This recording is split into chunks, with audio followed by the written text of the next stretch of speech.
Hello everyone. आज की इस वीडियो में आपको ये चीज़ बहुत अच्छे से सीखने को मिलेगी कि जब बात आती है स्पोकन की तो हमें सेंस के पीछे भागना होता है। मैंने ये चीज़ कई बार बताई है कि हमें सेंस का पीछा करना होता है, हमें सेंस को समझना होता है, फिर उसको हम अपने तरीके से इंग्लिश में बोल सकते हैं ताकि हमें वो चीज़ ईजी भी लगे और वो चीज़ बिल्कुल सही भी हो। ऐसे ही कुछ सेंटेंसेस मैं आज आपके लिए लेकर आया हूँ। आप ध्यान से सुनिएगा, आप हिंदी सुनिए, उसको अपने माइंड में ट्रांसलेट कीजिए, फिर आप मैच कीजिए। मैं आपको रूल्स भी समझाऊंगा, बेसिक ग्रामर्स के जो हैं इसमें, और अलग अलग सिनेरियो में कैसे यूज़ करना है वो भी बताऊंगा। देखिए, पहला सेंटेंस है चलो चलते हैं वरना ऑटो छूट जाएगा। अब इसको मैं अपनी कन्वीनियंस के हिसाब से कि मैं किस मतलब कि सेंस ये है कि चलो चलते हैं वरना ऑटो छूट जाएगा। ठीक है, चलो चलते हैं वरना हमारा ऑटो मिस हो जाएगा। ठीक है, आप इस तरीके से बनाएंगे। चलो चलते हैं तो सिंपल है, लेट्स गो। अब अदरवाइज की जगह ना आप स्पोकन में नॉर्मल और का यूज़ भी कर सकते हैं। जैसे कि मैं किसी को बोलूं कि डोंट टॉक टू मच और आई विल स्लैप यू, इतनी बात मत कर वरना मैं तुझे थप्पड़ मार दूंगा, ऐसे।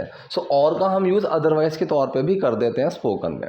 ये वही बोला है, चलो चलते हैं वरना ऑटो छूट जाएगा। लेट्स गो और we'll miss the auto, we will miss the auto, कि हम ऑटो को मिस कर देंगे। ठीक है, लेट्स गो और we will miss the auto, चलो चलते हैं वरना ऑटो छूट जाएगा या फिर हम ऑटो को मिस कर देंगे। मैंने बिजली बिल के लिए टीवी के पास 100 रुपये रख दिए हैं। अब मैंने चीज़ बताई है कि जब या है ये है से कोई सेंटेंस एंड होता है, आप उसका ना सेंस समझो कि वो चुका है चुकी है वाला सेंस लेकर चलेगा कि मैं टीवी के पास 100 रुपये रख चुकी हूँ। ठीक है, ये वही सेंस है। तो अगर कोई चीज़ पास्ट में की है और प्रेजेंट में भी उसका इम्पैक्ट है, एक तरीका तो ये हो गया, दूसरा तरीका या है ये है, तीसरा तरीका चुका है चुकी है। ऐसे जो सेंटेंस होते हैं, अब इसने जो पैसे रखे टीवी के पास वो तो पास्ट में रखे होंगे, मतलब आधा घंटा पहले, 1 घंटा पहले रखे होंगे, वो पास्ट हो गया। लेकिन क्या उसका इफेक्ट अभी भी है? बिल्कुल है, क्योंकि टीवी के पास पैसे अभी भी रखे हुए हैं। इस तरह के जो सेंटेंस होते हैं ना, ये होते हैं present perfect sentences, has have वाले और थर्ड फॉर्म वाले। ठीक है, आई हैव कैप्ट, आई के साथ हैव लगेगा और कीप की थर्ड फॉर्म, कि रखने को हम कीप बोलते हैं, और कीप की थर्ड फॉर्म लगी है kept. I have kept 100 rupees near the TV, कि मैंने टीवी के पास 100 रुपये रख दिए हैं या फिर मैं 100 रुपये टीवी के पास रख चुकी हूँ। I have kept 100 rupees near the TV for the electricity bill. किस चीज़ के लिए? फॉर द इलेक्ट्रिसिटी बिल, कि मतलब बिजली के बिल के लिए। भुगतान नहीं करने पर वो बिजली का बिल काट देंगे। अब हिंदी में तो हम ऐसे ही बोलते हैं कि यार बिल ना पे करने पर वो बिजली का बिल काट देंगे, और ऐसे सेंटेंसेस ना कंफ्यूज कर देते हैं कि इसको हमें बोलना कैसे है। तो इस सेंटेंस को आप सेंस सेम रखिए, अपने हिसाब से घुमा लीजिए कि वो बिजली का बिल काट देंगे अगर तुमने भुगतान नहीं किया तो। अब ये थोड़ा सिंपल सा लगाना बोलने में, सेंस बिल्कुल सेम है कि बिजली का बिल भुगतान ना करने पर बिजली कनेक्शन काट देंगे। लेकिन इस सेंटेंस को बिल्कुल ग्रामेटिकली ट्रांसलेट करने की जगह आप इसको थोड़ा सा घुमा के सोचो कि अगर तुमने वो बिजली का बिल काट देंगे अगर तुमने भुगतान नहीं किया तो, या फिर अगर तुमने भुगतान नहीं किया तो वो बिजली का बिल काट देंगे। इस तरीके से आप घुमा के बनाओ। दे विल डिस्कनेक्ट द इलेक्ट्रिसिटी, ये सिंपल लाइन है, दे विल डिस्कनेक्ट द इलेक्ट्रिसिटी, कि वो बिजली का जो कनेक्शन है, बिजली का जो इलेक्ट्रिसिटी है वो काट देंगे। They will disconnect the electricity connection की they will disconnect the electricity connection, कि वो बिजली का जो कनेक्शन है वो काट देंगे इफ़ यू डोंट पे। ठीक, अब ये इफ़ यू डोंट पे क्या है? अगर मैंने ये चीज़ बताई हुई है कि अगर इफ़ का यूज़ हो रहा है फ्यूचर के लिए तो वो हमारा प्रेजेंट इंडेफिनिट सेंटेंस में कन्वर्ट हो जाता है। दे will disconnect the electricity connection, कि वो बिजली का कनेक्शन काट देंगे अगर तुम नहीं पे करोगे। ठीक है, अगर तुम नहीं पे करोगे। अगर का यूज़ हो रहा है और फ्यूचर का सेंटेंस हो रहा है तो वो किस में कन्वर्ट होगा? प्रेजेंट इंडेफिनिट में। इंडेफिनिट में, प्रेजेंट इंडेफिनिट में आई के साथ क्या लगेगा? डू। इफ यू आई और यू, आई यू वी दे, इनके साथ क्या लगता है? डू। यहाँ पे ये बात हो रही है यू की। इफ़ यू डोंट पे, अगर तुम पे नहीं करते हो। ठीक है, मुझे जॉनी के गिफ्ट के लिए पैसे चाहिए थे। I wanted money for Johnny's gift. Simple sentence है, आई वॉन्टेड मनी, मुझे पैसे चाहिए थे, फॉर जॉनीज गिफ्ट, जॉनी के गिफ्ट के लिए। अब उसने पूछा हाउ मच, हाउ मच मतलब कितने। ठीक है, कितने, हाउ मच। तुम किस में बिजी रहते हो, मतलब या तुम कहाँ बिजी रहते हो पूरे दिन, क्या चीज़ है जो तुम्हें बिजी रखती है। तो ये सेंस होता है कि तुम किस चीज़ में बिजी रहते हो, क्या काम है जो तुम्हें पूरे दिन बिजी रखता है। What keeps you busy, what keeps you busy, ये भी आपका प्रेजेंट इंडेफिनिट सेंटेंस है, ठीक है। क्या तुम्हें बिजी रखता है, सो ये सिंगुलर की बात हो रही है और सिंगुलर में डज लगेगा, ठीक है। अब यहाँ पे आप इसको ऐसे भी बोल सकते थे, what does keep you busy, ठीक है, तब कीप में से एस हट जाता।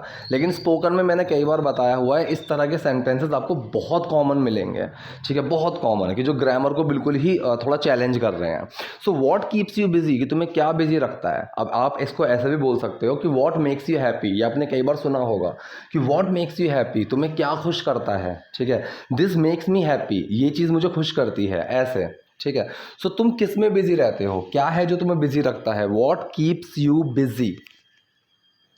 तुम टीवी पर क्रिकेट मैच देखते रहते हो, और अब देखते रहते हो तो इस तरह की चीज़ में ना हम कीप प्लस एक्शन में आईएनजी का यूज़ कर सकते हैं, ठीक है। जैसे कि मैं बोलता हूँ कि वो पढ़ता ही रहता है, ठीक है, या फिर हम खेलते रहते हैं, सो वी कीप प्लेइंग, कि हम साथ में अगर होते हैं तो हम बातें करते रहते हैं। We keep talking if we are sitting together, कि अगर हम दोनों साथ में बैठ गए सो हम बातें ही करते रहते हैं, ठीक है। सो यहाँ पे तुम टीवी पर क्रिकेट मैच देखते रहते हो, और you keep watching cricket matches on TV, so तुम टीवी पर क्रिकेट मैच देखते रहते हो, you keep watching cricket matches on TV, and और धूम्रपान करने में व्यस्त रहते हो, मतलब धूम्रपान करने में व्यस्त हो मतलब कि सिगरेट पीते रहते हो, सिगरेट पीने में बिजी हो और अपने फेफड़ों को नुकसान पहुंचा रहे हो। आर बिजी स्मोकिंग, ठीक है, आर बिजी स्मोकिंग कि मतलब सिगरेट पीने में बिजी हो, धूम्रपान करने में व्यस्त हो, ठीक है। एंड डैमेजिंग योर लंग्स, अब ये डैमेजिंग योर लंग्स आईएनजी क्यों लगा दिए, कि मतलब वो चीज़ चल रही है, ठीक है, ये एक कॉन्टिन्यूस वाला सेंस लेकर चलेगा, और फेफड़ों को नुकसान पहुंचा रहे हो, ठीक है। सो ये बहुत कंप्रेस में लिखा हुआ है, अगर इसको खोल के लिखेंगे and you are damaging your lungs तो ऐसे आएगा, लेकिन कंप्रेस में लिख दिया है कि हम कोई चीज़ साथ साथ में बोले जा रहे हैं कि जैसे कि मैं बोलूँ कि I am doing my homework and watching TV, ठीक है।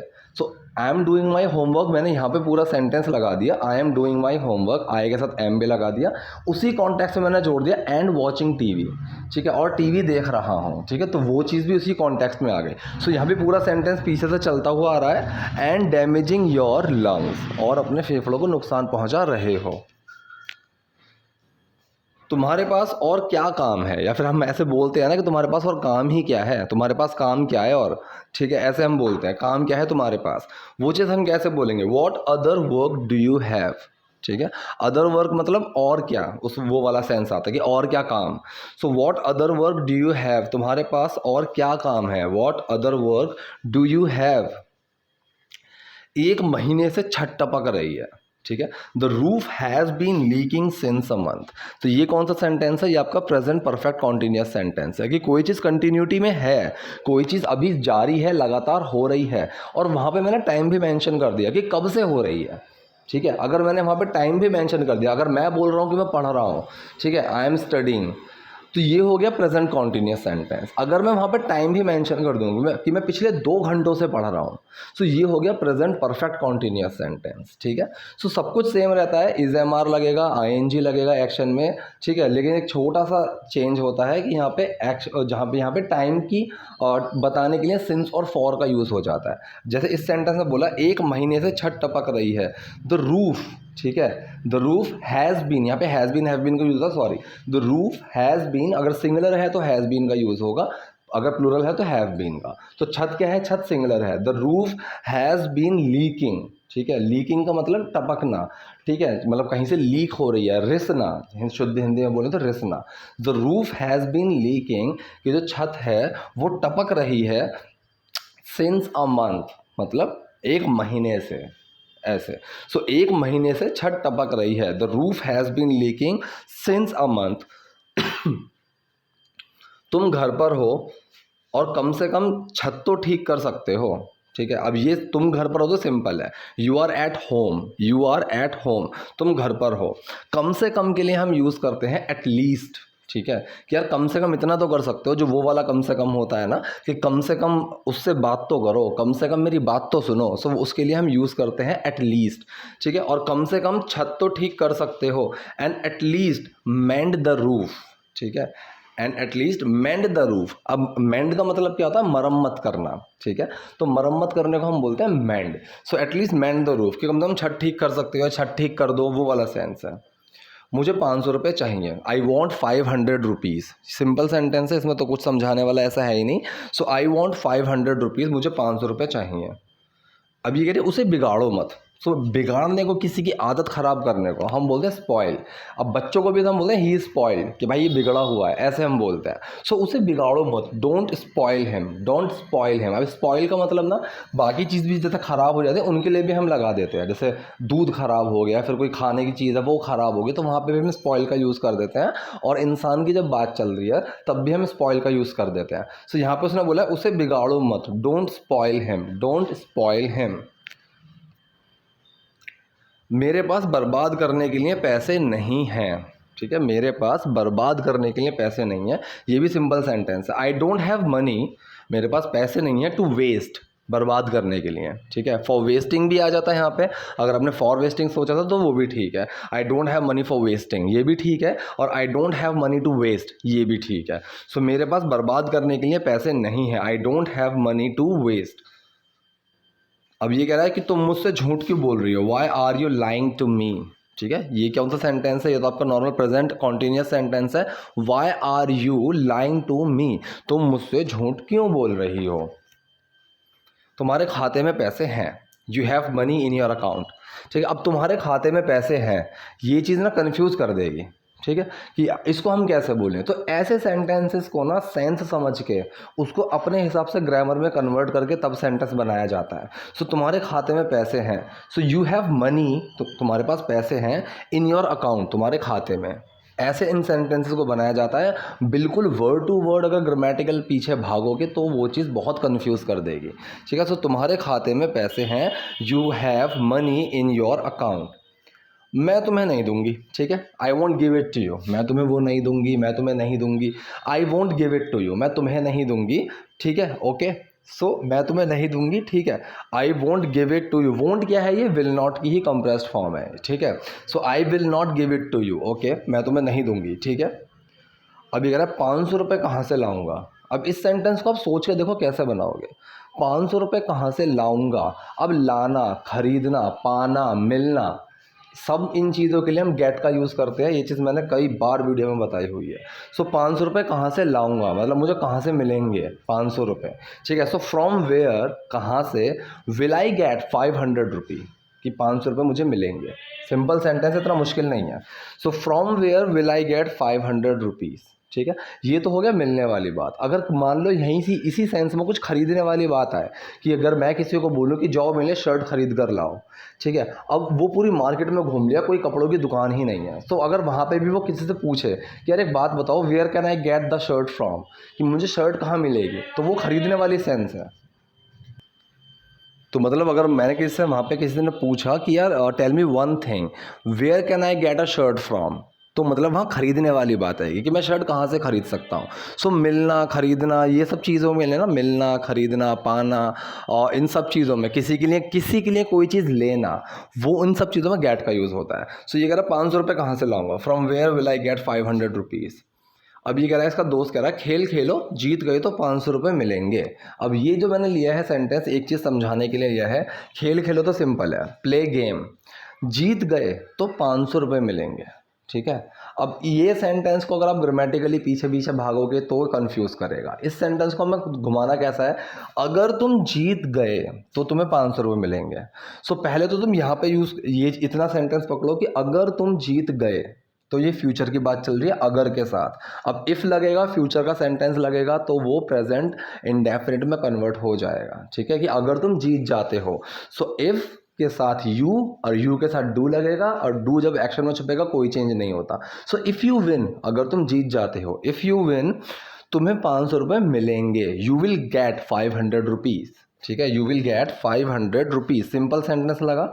सो प्ले गेम, खेल खेलो, if you win you will get 500 rupees, अगर तुम जीत गए तो तुम्हें 500 रुपये मिलेंगे। पापा क्या आप जर्सी नहीं लाए, ठीक है। अब ये देखिए, लाने के लिए भी यहाँ पे गेट का यूज़ हो रहा है।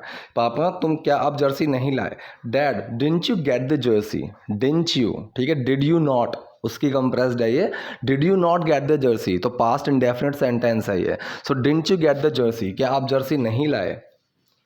पापा मैंने अपने दोस्तों को बताया कि आप गिफ्ट में मुझे जर्सी देने वाले हो।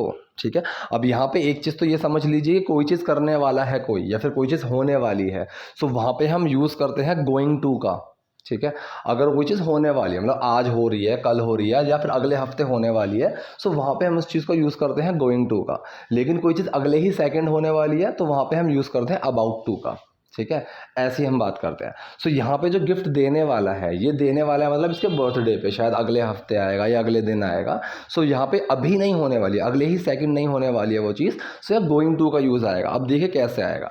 मैंने अपने दोस्तों को बताया, आई टोल्ड माई फ्रेंड्स, मैंने अपने दोस्तों को बताया, आई टोल्ड माई फ्रेंड्स, ये पास्ट इंडेफिनिट सेंटेंस है, टेल की सेकेंड फॉर्म लगी है। आई टोल्ड माई फ्रेंड्स कि दैट आप गिफ्ट में मुझे जर्सी देने वाले हो। You are going to gift me a jersey. ठीक है, यू आर गोइंग टू, कि आप ये चीज़ करने वाले हो। यू आर गोइंग टू क्या करने वाले हो? Gift me a Jersey. अब जो गिफ्ट है इसको हमने एक्शन की तरह पे यूज़ किया है। ठीक है, अगर यहाँ पे आप ये चाहते हो you are going to give me, you are going to give me a jersey as a gift, ये भी आप बोल सकते थे। ठीक है, अगर आपको थोड़ा सा और इसको घुमाना है तो आप ऐसे भी बोल सकते थे, लेकिन अगर आपको सिंपल सा रखना है सो गिफ्ट को यहाँ पे एक्शन के तौर पे ले लिया गया है। That you are going to gift me a jersey, कि आप मुझे जर्सी गिफ्ट करने वाले हो। क्या आप मेरे लिए वो लाएंगे? अब ये फ्यूचर की बात चल रही है, क्या आप मेरे लिए वो लाएंगे? Will you get it for me, will you get it for me, क्या आप मेरे लिए वो लाएंगे? Will you get it. So किसी के लिए लाना, वहाँ पे भी गेट का यूज़ होता है। अब वो खरीद के लाना है, जैसे मैंने किसी को बोला कि can you please get me a glass of water, can you please get me a glass of water, कि क्या तुम मेरे लिए पानी का गिलास लाओगे? ठीक है, अब वो चाहे खरीद के लाए कैसे भी लाए, वो लेकर आएगा। सो यहाँ पे खरीदने के लिए भी, स्पेसिफिकली खरीदने के लिए भी आप इसको यूज़ कर सकते हैं, और स्पेसिफिकली बिना खरीदे के लिए भी यूज़ कर सकते हैं। ठीक है, बस लाने की बात है कि मुझे उससे मिलवा दो, वैसी चीज वो सेंस होता है कि मेरे लिए ये लेकर आओ, आप कैसे भी लेकर आओ। सो क्या आप मेरे लिए वो लाएंगे? Will you get it for me, will you get it for मी। मैंने बोला ना कि तुम्हारे लिए मैं वो लाऊंगा। सो आई टोल्ड यू, मैंने तुम्हें बोला, I told you that I will get it for you, कि I will get it for you, मैं तुम्हारे लिए वो लाऊंगा। ठीक है, मैं तुम्हारे लिए वो लाऊंगा, आई will get it for you. तुम्हें समझ नहीं आता क्या? Don't you understand. ठीक है, डोंट यू अंडरस्टैंड। ठीक, तो मतलब तुम समझते नहीं हो क्या?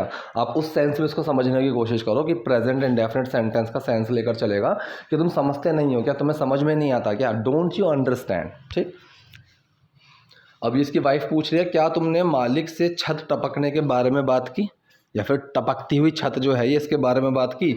Did you talk to the owner, past indefinite sentence है। Did you talk to the owner, क्या तुमने मालिक से बात की अबाउट द लीकिंग रूफ, टपकती छत के बारे में, या फिर छत टपकने के बारे में, अबाउट द लीकिंग रूफ। अब लीकिंग में आईएनजी क्यों लगा हुआ है, आप ये चीज़ समझ लीजिए, क्योंकि छत अभी भी टपक रही है। About the leaking roof. ठीक है, अब अगर मैं किसी को बोलूँ can you see that child playing, ठीक है, कि क्या तुम उस खेलते हुए बच्चे को देख सकते हो, ऐसे, क्योंकि वो अभी भी खेल रहा है। सो वहाँ पे आईएनजी लग गया एक्शन के अंदर। सो यहाँ पे छत क्या हो रही है, टपक रही है, उसकी कंडीशन लीक वाली है। सो वो अभी भी ऐसी ही हो रही है, तो इसलिए आईएनजी लगा है उसमें। So did you talk to the owner, क्या तुमने मालिक से बात की अबाउट द लीकिंग रूफ, टपकती छत के बारे में, टपकने वाली छत के बारे में, टपकती हुई छत के बारे में, कोई भी सेंस आ जाएगा। ठीक है, सो ये थे आज के सेंटेंसेस। आई होप आपको पसंद आए होंगे। कोई डाउट है, कोई क्वेरी है, कॉमेंट बॉक्स में जाइए, वहाँ मुझसे पूछिए। वीडियो पसंद आई तो लाइक कीजिए, नए हैं सो लाइक और सब्सक्राइब दोनों कीजिए। Thank you.